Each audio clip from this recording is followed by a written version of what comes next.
Good morning students. आज का हमारा टॉपिक है मूल कर्तव्य, फंडामेंटल ड्यूटीज़।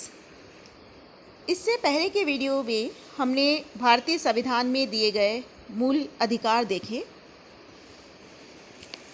मूल अधिकारों के साथ साथ हमारे देश के संविधान में मूल कर्तव्यों का भी उल्लेख है।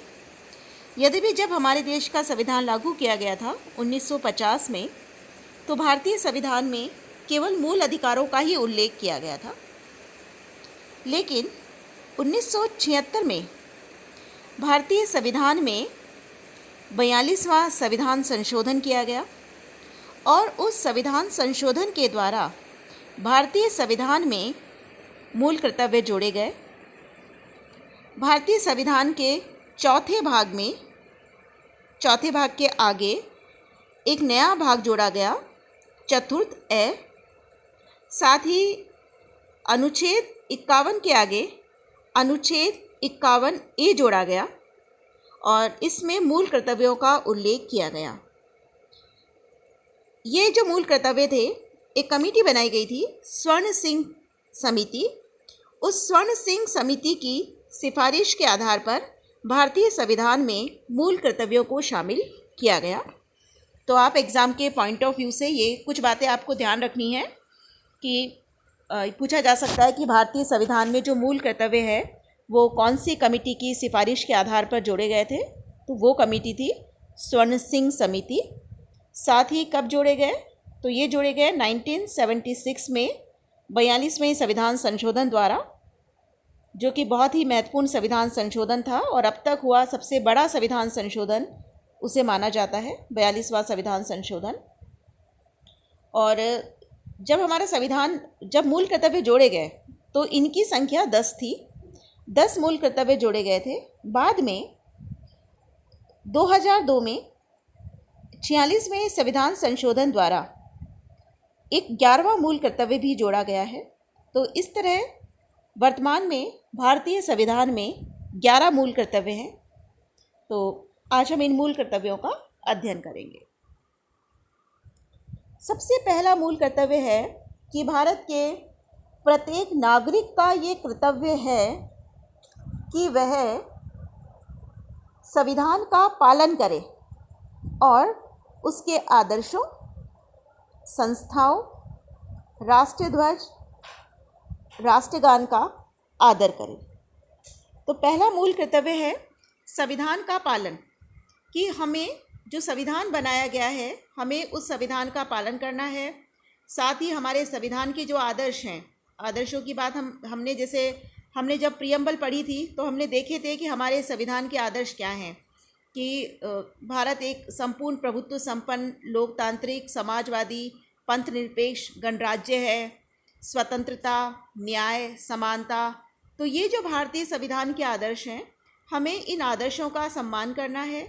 जो संस्थाएं संविधान द्वारा बना दी गई हैं उन संस्थाओं का हमें सम्मान करना है।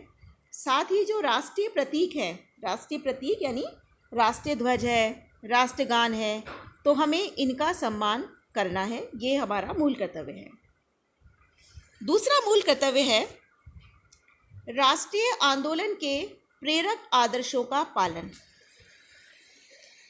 इसमें भारतीय संविधान में ये कहा गया है कि प्रत्येक भारतीय नागरिक का ये कर्तव्य है कि वह स्वतंत्रता के लिए हमारे राष्ट्रीय आंदोलन को प्रेरित करने वाले उच्च आदर्शों को हृदय में संजो के रखे और उनका पालन करे। अर्थात राष्ट्रीय आंदोलन के लिए प्रेरित करने वाले हमारे जो आदर्श रहे हैं उन आदर्शों का हमें पालन करना है। जैसे राष्ट्रीय आंदोलन के दौरान गांधी जी ने सत्य, अहिंसा, इस तरह के आदर्श हमें दिए। और भी दूसरे जो भी फ्रीडम फाइटर हुए हमारे देश के, उन्होंने हमें कुछ आदर्श दिए कि हमें देश प्रेम रखना है, आवश्यकता पड़ने पर देश की सेवा करनी है। तो जो भी प्रेरक रहे, राष्ट्रीय आंदोलन के दौरान जनता को प्रेरित करने वाले जो आदर्श रहे, उन आदर्शों को हमें अपने हृदय में रखना है और उनका सम्मान करना है। नेक्स्ट है भारत की संप्रभुता, एकता और अखंडता की रक्षा। भारत के प्रत्येक नागरिक का ये कर्तव्य है कि वो भारत की संप्रभुता, एकता और अखंडता की रक्षा करे। संप्रभुता से अभिप्राय हम जानते हैं कि संप्रभुता का अभिप्राय ये है कि किसी देश पर आंतरिक और बाहरी रूप से किसी बाहरी शक्ति का अधिकार नहीं है। देश इच्छानुसार दूसरे देशों के साथ संबंध स्थापित कर सकता है और आंतरिक रूप से भी देश जैसी चाहे वैसी नीतियाँ अपना सकता है। तो हमारा देश अब एक संप्रभु है, तो हमारे देश की संप्रभुता की रक्षा करें, हम देश की एकता बनाए रखें। हम जानते हैं कि भारत विविधताओं वाला देश है। विविधताओं वाला देश होने के बावजूद भी हमारे देश में एकता और अखंडता बनी रहे, उसके हम लोग रक्षा करें, ये हमारा मूल कर्तव्य है। नेक्स्ट है देश की रक्षा और राष्ट्र सेवा। भारत के प्रत्येक नागरिक का ये कर्तव्य है कि वो देश की रक्षा करे और बुलाए जाने पर देश की सेवा करे। नेक्स्ट है भारत के लोगों में समरसता और भाईचारे की भावना का विकास। तो देखिए, देश के प्रत्येक नागरिक का ये कर्तव्य है कि भारत के सभी भागों में समरसता और समान भ्रातृत्व की भावना का विकास करे, जो धर्म, भाषा, प्रदेश या वर्ग पर आधारित सभी भेदभाव से परे हो और ऐसी प्रथाओं का त्याग करे जो स्त्रियों के सम्मान के विरुद्ध हों। तो इस तरीके से इसमें दो मूल कर्तव्य शामिल हैं। पहला मूल कर्तव्य ये है कि समस्त भारतीयों में समरसता और भाईचारे की भावना का विकास किया जाए और दूसरा स्त्रियों के सम्मान की रक्षा की जाए। नेक्स्ट है समन्वित संस्कृति की गौरवशाली परंपरा की रक्षा। हमारी जो संस्कृति है वो समन्वित संस्कृति है, अर्थात हमारी संस्कृति बहुत सारी संस्कृतियों का मिश्रण है। तो हमारी संस्कृति की ये जो गौरवशाली परंपरा रही है, हमें इसका महत्व समझना चाहिए और हमें इसका संरक्षण करना चाहिए। नेक्स्ट है प्राकृतिक पर्यावरण की रक्षा और सभी प्राणियों के प्रति दया भाव। देश के प्रत्येक नागरिक का ये कर्तव्य है कि वो प्राकृतिक पर्यावरण की रक्षा करे, जिसमें वन, झील, नदी, वन्य जीव ये सभी शामिल हैं। उनकी रक्षा करें, उनका संवर्धन करें और सभी प्राणियों के प्रति दया की भावना रखें। नेक्स्ट है वैज्ञानिक दृष्टिकोण, मानववाद और ज्ञानार्जन का विकास। प्रत्येक नागरिक का ये कर्तव्य है कि वो वैज्ञानिक दृष्टिकोण विकसित करे, अर्थात अंधविश्वासों का त्याग करे और जो एटीट्यूड है वो साइंटिफिक होना चाहिए। हम वैज्ञानिक दृष्टिकोण अपनाएं, हमें मानववाद को अपनाना है, मानव का महत्व समझना है, साथ ही ज्ञानार्जन और सुधार की भावना हमें स्वयं में रखनी है। नेक्स्ट है सार्वजनिक संपत्ति की सुरक्षा और हिंसा से दूर रहना। तो नौवां मूल कर्तव्य ये कहता है कि प्रत्येक नागरिक का ये कर्तव्य है कि वो सार्वजनिक संपत्ति, ऐसी संपत्ति जो सभी लोगों की संपत्ति मानी जाती है, उनकी रक्षा करे और किसी भी प्रकार की हिंसा से दूर रहे। इसके बाद दसवां मूल कर्तव्य ये है कि व्यक्तिगत तथा सामूहिक उत्कर्ष का प्रयास। प्रत्येक नागरिक का ये कर्तव्य है कि वो व्यक्तिगत और सामूहिक जीवन के सभी क्षेत्रों में उत्कर्ष की ओर बढ़ने का प्रयास करे, जिससे देश निरंतर प्रगति करते हुए उपलब्धि की नई ऊंचाइयों को छू सके। अर्थात प्रत्येक नागरिक का ये कर्तव्य है कि वो व्यक्तिगत और सामूहिक जीवन के सभी क्षेत्रों में आगे बढ़ने का प्रयास करें।